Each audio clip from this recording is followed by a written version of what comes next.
curso de literatura hispanoamericana del siglo XIX puedan ingresar a esta sesión del 3 de noviembre de 2020. Corresponde ya a la tercera semana de clases. Estamos iniciando la tercera semana de clases que está dedicada ya desde la clase anterior, hasta donde recuerdo, porque ha habido cierta diríamos, variación en cuanto al número de alumnos. Desde la semana anterior ya comenzamos a hablar estrictamente de los autores que son parte de la literatura del siglo XIX. Ahí también había habido una confusión en cuanto a las fechas, que bueno, tengo que asumirla como que fue una errata, porque uno usa, para denominar los siglos, uno usa generalmente los números romanos, ¿no? 19, 18. Y luego ya para los años... Sí. No voy a poder. Está conectada al internet, vuélvela a su sitio. El material va a tener que ser para la próxima clase porque no lo he podido bajar. Sí, seguro, sí. Bueno, entonces vamos pues a comenzar a reiniciar, mejor dicho, el discurso acerca de los autores que son parte de la literatura hispanoamericana del siglo XIX.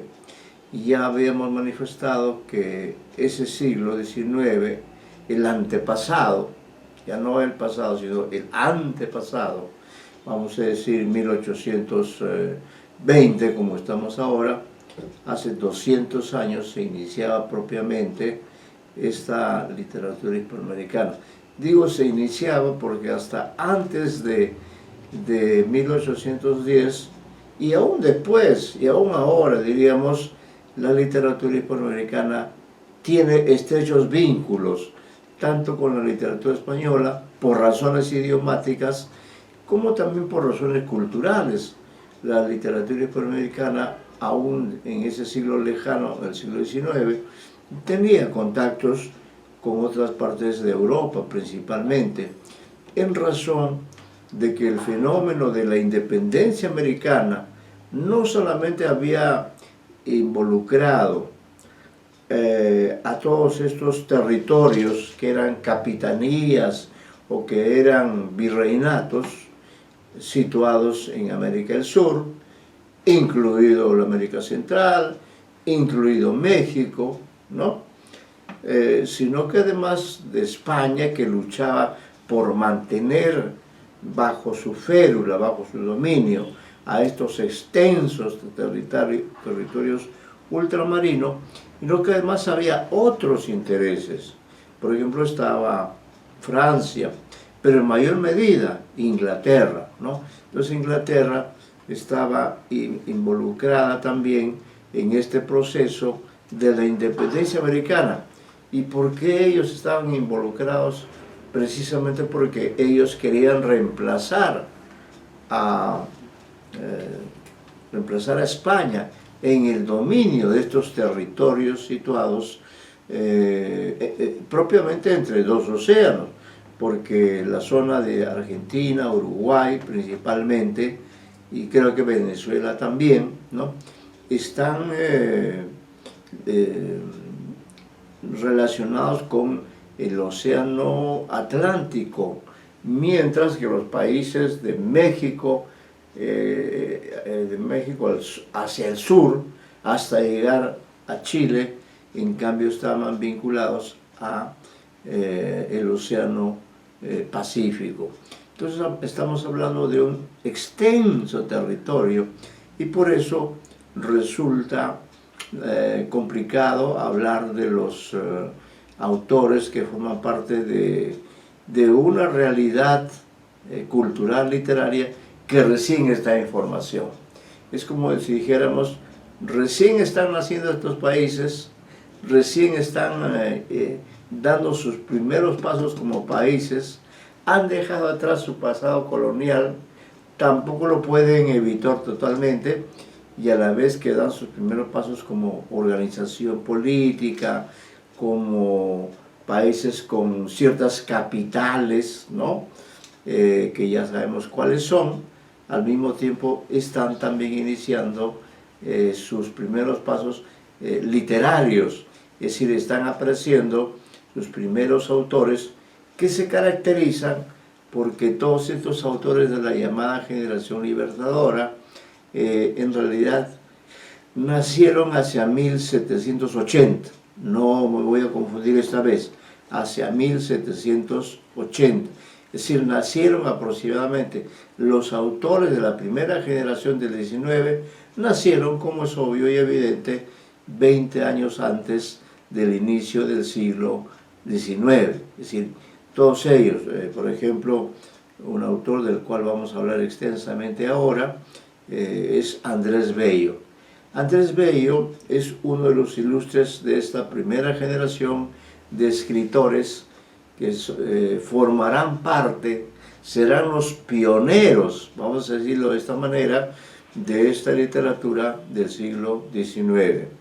No es que ellos se hayan considerado a sí mismos como integrantes de la generación que inaugura la literatura hispanoamericana. No, el proceso es bastante más complejo. Es ya desde la posterioridad, pasados ya las décadas, pasados, diríamos, yo ya diría propiamente, pasado un siglo, recién al iniciarse el siglo, al terminar el siglo XIX y comenzar el siglo XX, que ese sí ya es el siglo pasado, recién se organizan también los estudios, ¿no? Recién se organizan también los trabajos para establecer una suerte de orden de la literatura hispanoamericana del siglo XIX.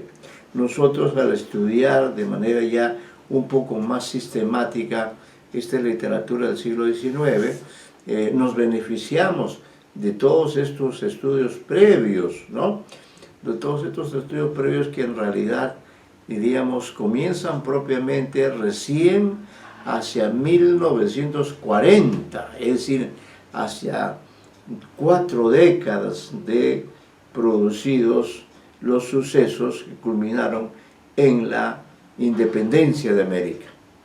¿Y quién es uno de los primeros escritores, intelectuales, estudiosos que señala las pautas para poder estudiar con cierto orden la literatura hispanoamericana?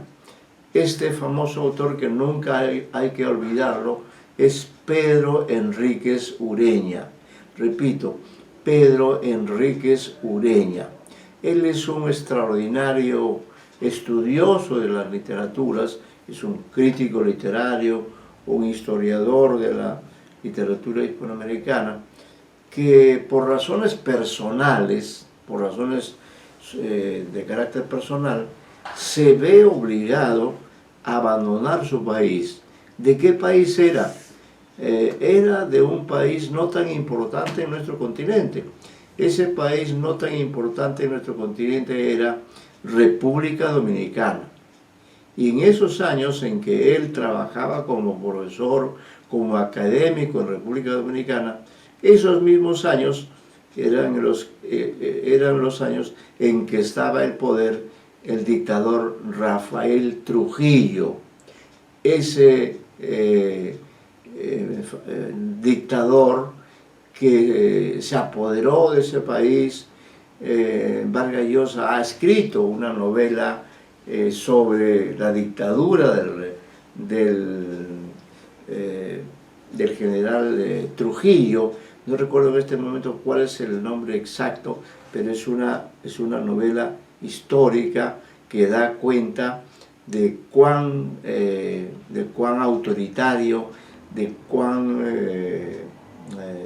dominante era este señor Rafael Trujillo, que se consideraba no presidente del Perú, ¿no? Sino se consideraba, no se considera presidente de la República Dominicana, sino dueño de ese país llamado República Dominicana. y era un hombre demasiado prepotente, era un hombre que quería acaparar con todo, ¿no?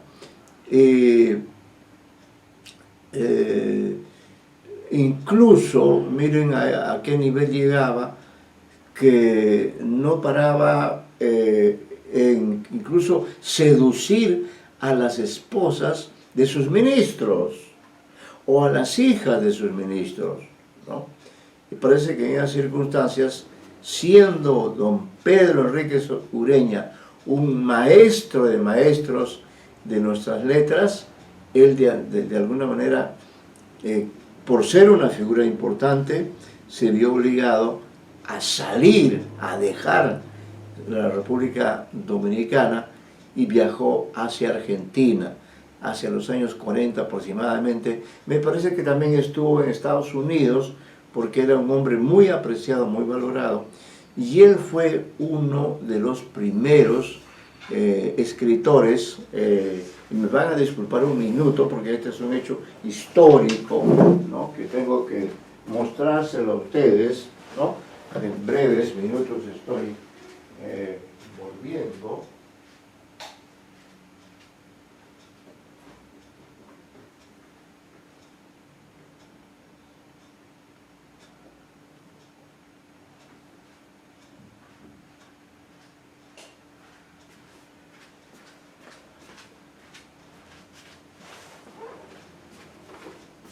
Acá tengo a la vista de ustedes, porque ustedes me están siguiendo en la clase, espero que sí, espero que ya haya algunos alumnos. Acá tengo en manos, yo diría, y esto me produce una gran emoción, porque este libro se llama Las corrientes literarias en la América hispánica. Es el primer intento de sistematizar, es el primer intento de ordenar nuestra literatura hispanoamericana. Miren, este libro es producto de unas conferencias que dio en la década de los 40 del siglo XX, las conferencias que dio en Estados Unidos, don Pedro Enríquez Ureña. Y acá lo dice, nada menos en el primer párrafo de este famoso libro que voy a leer, dice: este libro reúne las conferencias de la cátedra Charles Eliot Norton del año académico 1940-1941. Todavía no ha llegado a cumplir un siglo este libro, que di por invitación de la Universidad de Harvard, nada menos, ¿no?, en el Fogg Museum of Art, las noches del 6, 13 y 20 de noviembre, del 11 de diciembre, del 11, 18 y 25 de febrero y del 4 de marzo. 2 años y medio me ha llevado la tarea de volver a redactar el texto primitivo, ampliarlo y ajustar las notas. Quiere decir que este libro que tengo entre manos es en realidad, como decir, la partida de nacimiento de la literatura hispanoamericana.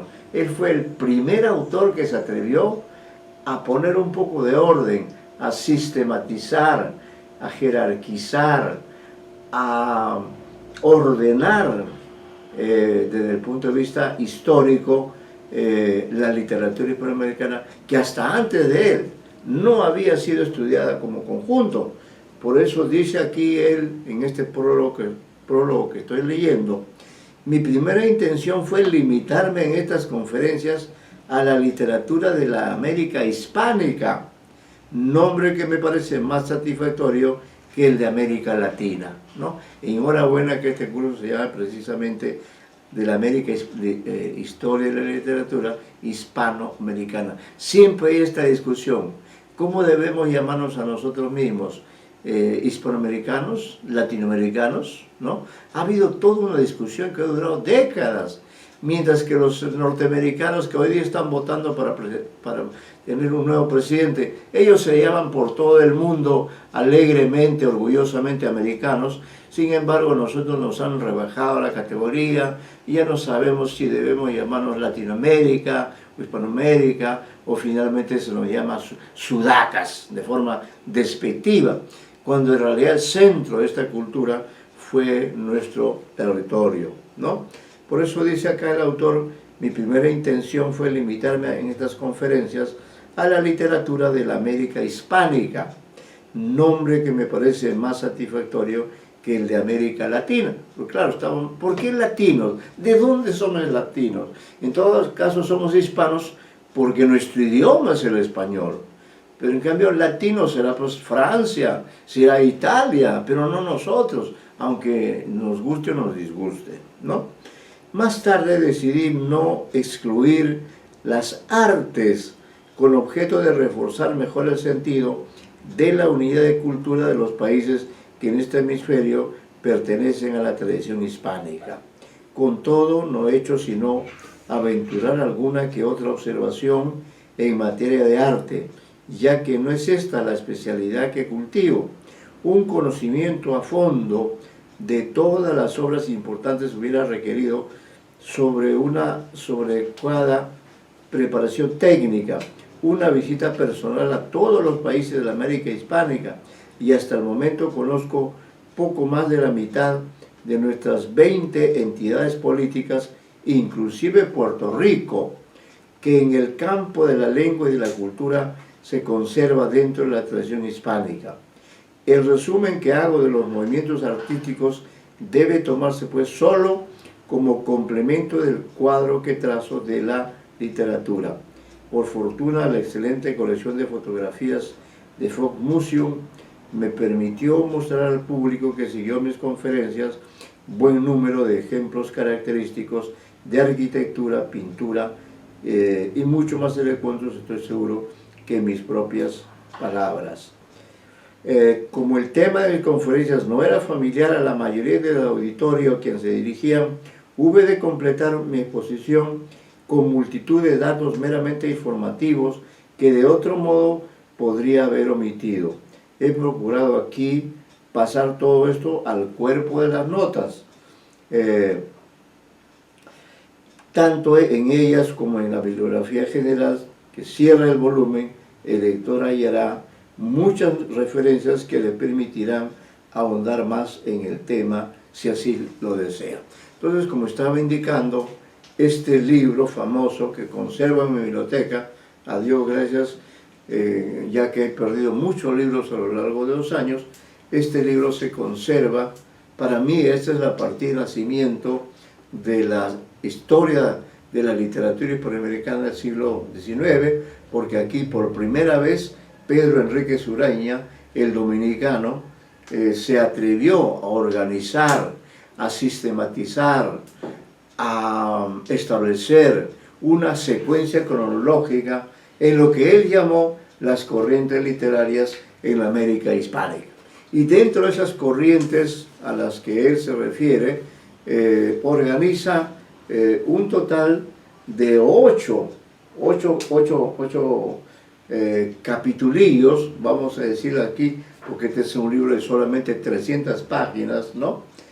Y entonces aquí en el capítulo 4 es donde en la página 95, me voy a ir a la página 95, porque es en la página 95 donde él comienza a hablar de la declaración de la independencia intelectual. Este es el primer periodo que cubre nuestra literatura del siglo XIX, desde 1800 hasta 1830, ¿no? Me voy a permitir también leer estas páginas porque son como la partida de nacimiento, como el origen, ¿no? Dice, el movimiento que andando el tiempo llevaría a las guerras por las que las colonias se convirtieron en naciones libres, puede remontarse a los años de 1781-1782, la misma fecha que nosotros dimos para el movimiento de Túpac Amaru II, ¿no? En que ya el extraordinario precursor Francisco de Miranda, que es un nombre que no hay que olvidar, que vivió entre 1750 y 1816, mantenía correspondencia con los descontentos aristócratas venezolanos. Por aquel tiempo era miembro de la expedición naval enviada por Carlos III de España para ayudar a los Estados Unidos atacando las posesiones inglesas. Se dan cuenta ahí esa pugna entre España e Inglaterra, ¿no? Había sido uno de los vencedores que entraron en Pensacola en mayo de 1871 y en Nueva Providencia, entonces capital de las Bahamas, en mayo de 1872. Tras esto, rompiendo los lazos que le unían a España, pasó a los Estados Unidos.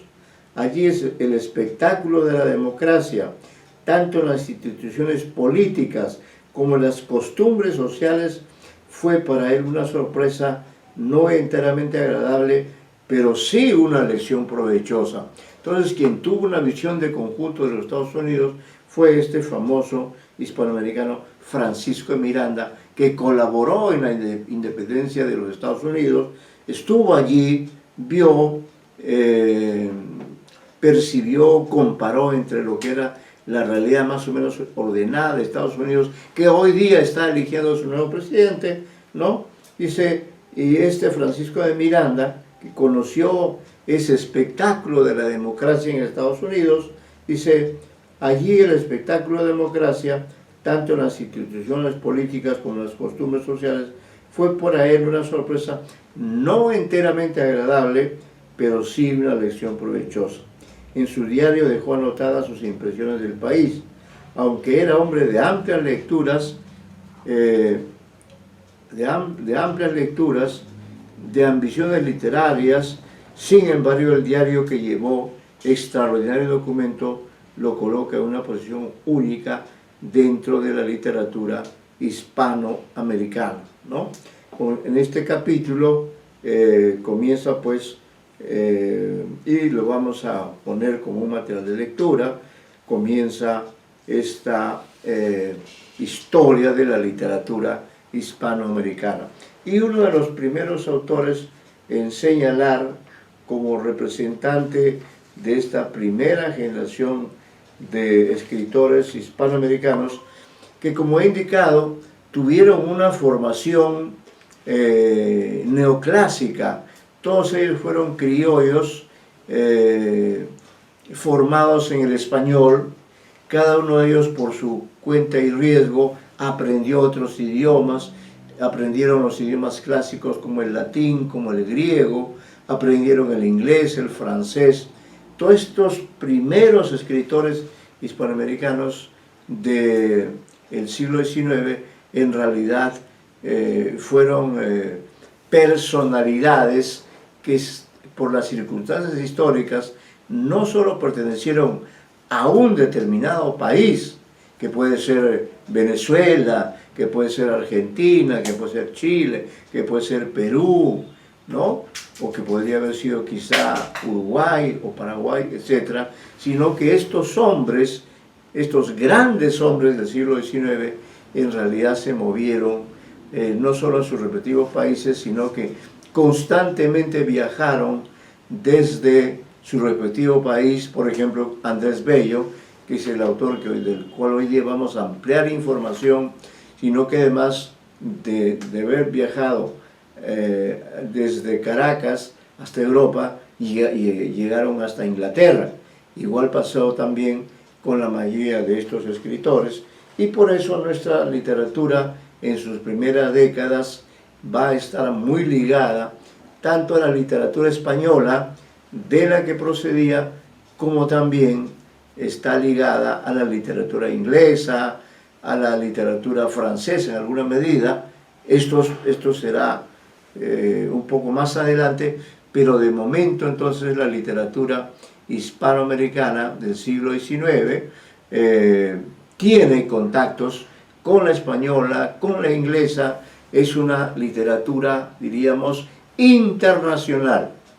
Internamente en cada país se va gestando un movimiento literario, pero los hombres que formaron parte de la primera generación libertadora, a la que hemos llamado de esa manera, esos fueron hombres con una visión amplia del mundo de aquel entonces, porque su continente, el continente especialmente en la parte sur, en la parte de Sudamérica, había sido conquistado siglos antes por los europeos, por la cultura europea, y luego también se había vinculado con la América del Norte, que a su vez también fue conquistada por los ingleses.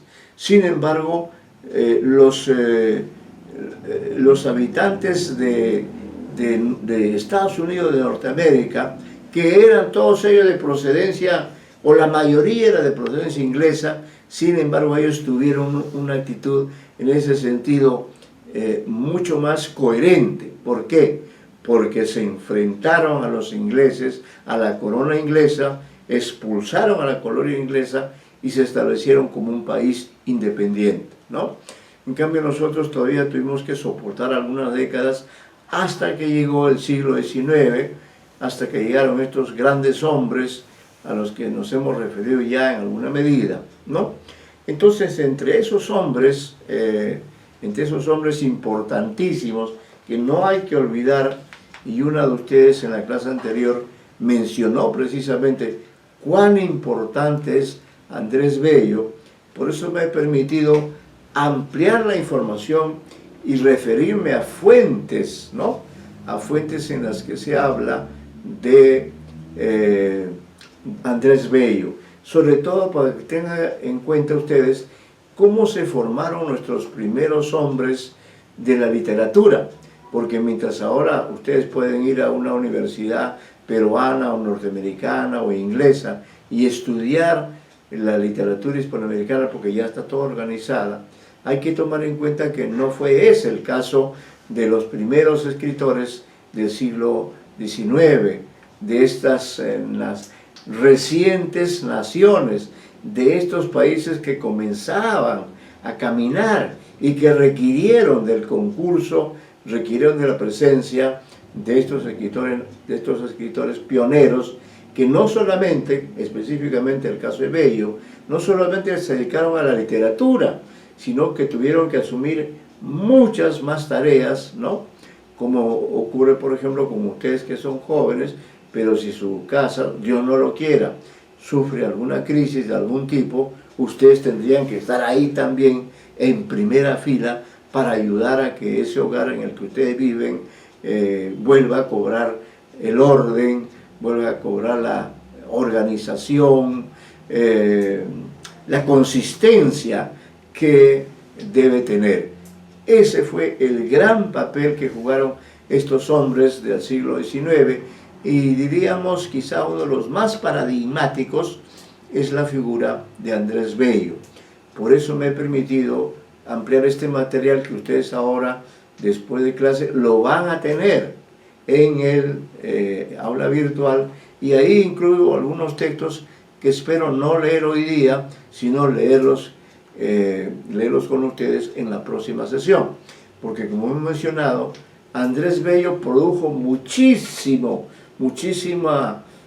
bibliografía, pero para los efectos de la literatura, Andrés Bello es famoso por dos textos, uno de los cuales está transcrito en parte en este material que ustedes tienen a la mano, y el otro material también lo tenemos allí a la mano, pero ya hemos hablado en la clase anterior que los dos grandes textos literarios de Andrés Bello son Alocución a la poesía y Silva a la agricultura, de la Zona Torre.